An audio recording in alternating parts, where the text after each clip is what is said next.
Hello all, welcome back to the Diabetic Food Doctor. In continuation to our previous video, neuropathy అంటే ఏంటో తెలుసుకున్నాం. ఈ వీడియోలో మనం న్యూరోపతిని అసలు ఎలా డయాగ్నోస్ చేయాలి అనే దాని గురించి తెలుసుకుందాం. న్యూరోపతి ఉందా లేదా అని తెలుసుకోవాలంటే ప్రతి ఒక్కళ్ళు డయాబెటిస్ ఉన్నవాళ్ళు మీకేమీ కాళ్ళలో సమస్య లేకపోయినా సంవత్సరానికి ఒకసారి డాక్టర్ దగ్గరికి వెళ్ళి మీ కాళ్ళు చెకప్ చేయించుకోండి. చెకప్‌కి వెళ్ళినప్పుడు ఫస్ట్ డాక్టర్ గారు మీ కాళ్ళని చూస్తారు.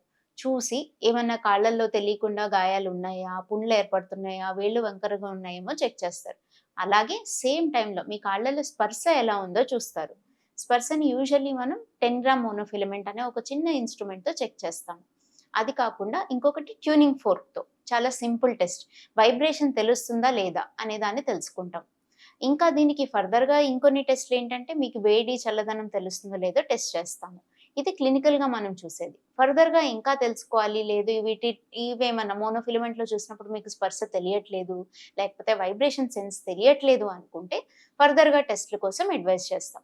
ఆ ఫర్దర్ టెస్ట్స్ వచ్చేసరికి నర్వ్ కండక్షన్ స్టడీస్, ఈఎంజీ ఈ 2 టెస్ట్‌లో మనకి న్యూరోపతి ఉందో లేదో తెలుసుకోవచ్చు.